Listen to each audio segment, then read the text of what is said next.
Imagine waking up to the gut-wrenching screech of your dream home being gutted alive. Not by some freak accident, but by a smug suburban dictator with a clipboard and a vendetta. That's the nightmare that yanked me from sleep at dawn, my heart pounding like I'd chugged a gallon of espresso laced with panic. And there she was, the queen of petty tyrants, watching my world crumble with a smile that screamed community standards, while hiding a dagger of pure spite. I never thought I'd be the guy spilling his guts on YouTube about how a nosy HOA president turned my peaceful retreat into a war zone. Call me Alex Reed, just a regular dude who ditched the corporate rat race in Chicago for a slice of serenity in suburban Virginia. Picture this: a quaint 2-acre lot on the edge of Willow Creek Estates, a so-called upscale community, where every lawn is manicured like a golf course and every mailbox matches like they're in a cult. My place? It wasn't part of their precious HOA nope. It was a grandfathered gem from the 1930s. A weathered brick cottage that had weathered depressions, wars, and probably a few moonshine runs. I bought it cheap, a fixer-upper with charm oozing from its creaky floors and ivy-cloaked walls. For 2 solid years, I poured my savings and sanity into reviving it. Refinishing hardwood that whispered stories of old families, installing vintage fixtures that felt like hugs from history, and planting a wild garden of native wildflowers that buzzed with bees and butterflies. It was my escape pod from the world, where the only rules were gravity and good coffee. The air smelled like fresh earth and freedom, and for a while it was bliss, until the whispers started. The rumors hit like mosquito bites at first, itchy but ignorable. Folks in Willow Creek began murmuring that I was that eccentric loner hoarding junk in my yard, or worse, running some shady operation because my garden didn't look like a putting green. I overheard it at the local diner. "Did you hear about that Reed guy? His place is an eyesore, probably lowering our home values." I bit my tongue, figuring live and let live. But deep down, I clocked it all: the sideways glances, the passive-aggressive posts on the neighborhood Facebook group. I stayed silent, observing like a hawk, jotting notes in a journal, because something told me this wasn't random gossip. Enter Barbara Klein, or Barb as she chirped with that fake sweet southern drawl. The iron-fisted president of the Willow Creek HOA, she was the epitome of suburban overlord. Pearls around her neck, a perm that defied physics, and a voice that dripped honey while plotting poison. Barb preached community harmony like a televangelist, but her real gospel was control, fining folks for mismatched curtains or unauthorized bird feeders. And my independent oasis? It burned her like sunlight on a vampire. Kicked off innocently enough, or so she played it. One crisp fall afternoon, there she was at my fence line, my clearly marked no trespassing fence, waving like we were old pals. "Yoo-hoo, Alex. Just popping by for a neighborly chat," she called, her smile all teeth and no soul. I wiped sawdust from my hands. I'd been restoring the porch swing, and strolled over, keeping it civil. "What's up, Barb?" She tilted her head, clipboard in hand like a shield. "Well, bless your heart, but your, let's call it rustic charm, is visible from the main road. Potential buyers touring Willow Creek see those wild weeds, plants, and it just doesn't align with our standards. We're all in this together for property values, right? Wouldn't want to drag everyone down." I chuckled inwardly at the absurdity. My ferns weren't hurting a soul, but kept my cool. Appreciate the concern, but my deed's clear. Not in the HOA. These natives are eco-friendly, actually boost biodiversity. Thanks anyway. Her eyes narrowed just a fraction, that bless your heart grin tightening. "Oh, honey, we all want to be good stewards, but complications arise when one person's freedom becomes another's eyesore. Let's keep it friendly, shall we?" I nodded, went back to my swing, but that word, complications, lingered like a bad aftertaste. Little did I know, it was code for war declared. The petty jabs escalated from whispers to warfare, wrapped in official-looking paper. First came the notices slapped on my gate: violation, visual nuisance, unkempt landscaping. On HOA letterhead, no less. I'd scan them, smirk at the irony. My unkempt yard was thriving while their Kemlon monocultures looked like plastic, and fire back with a polite letter enclosing my property survey, highlighted in bright pink. Jurisdiction ends at the fence, folks. It became our little ritual, her citations, my rebuttals.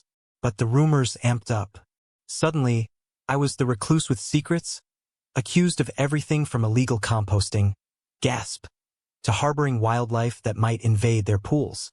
I stayed mum publicly, but privately, I started documenting photos of every notice, timestamps on drone flyovers that buzzed my yard like nosy paparazzi.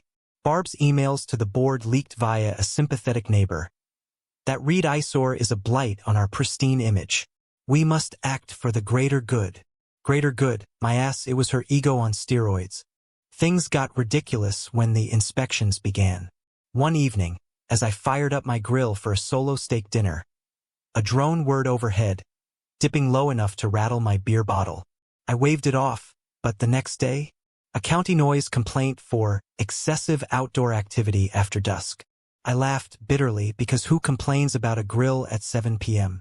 But I filed a report, kept observing. Barb's facade cracked in subtle ways.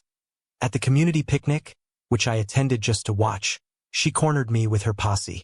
Alex, darling, we've heard concerns about your lifestyle.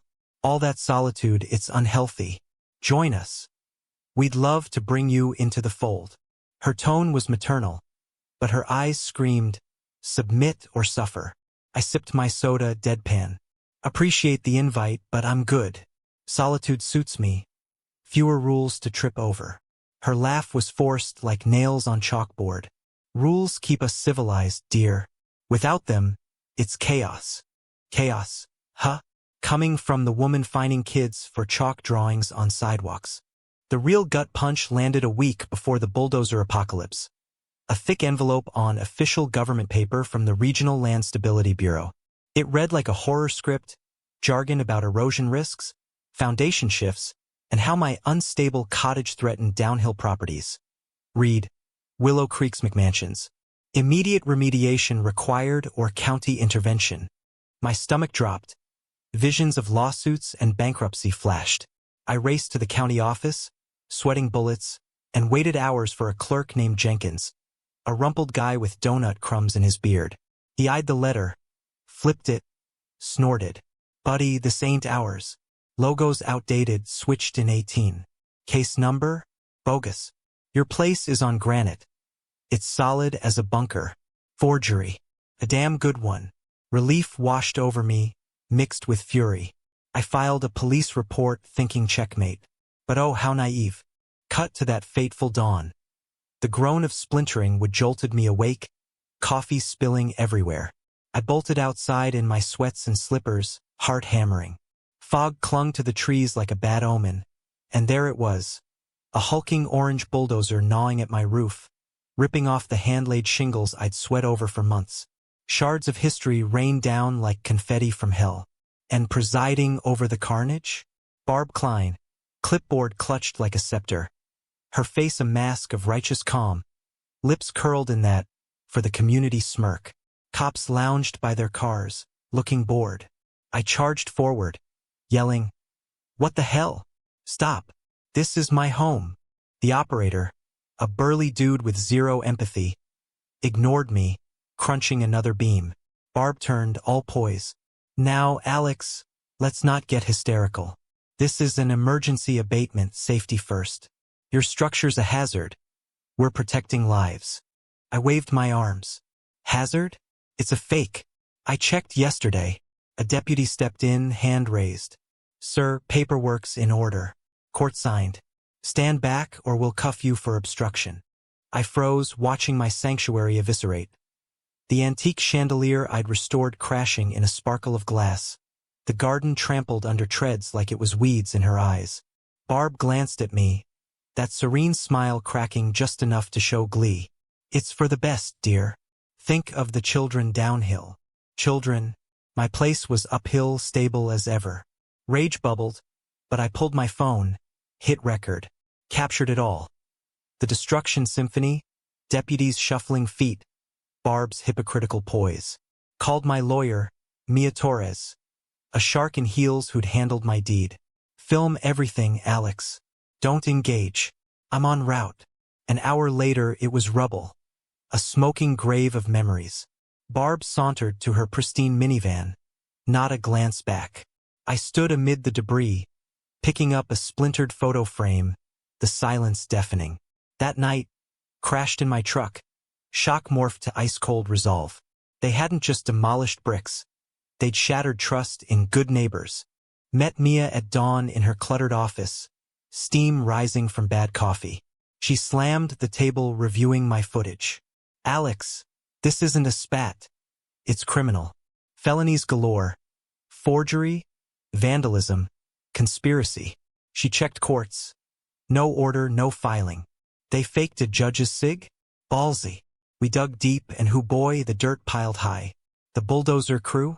Owned by Barb's cousin, Eddie. A sleaze with a rap sheet for shady jobs. Emails surfaced.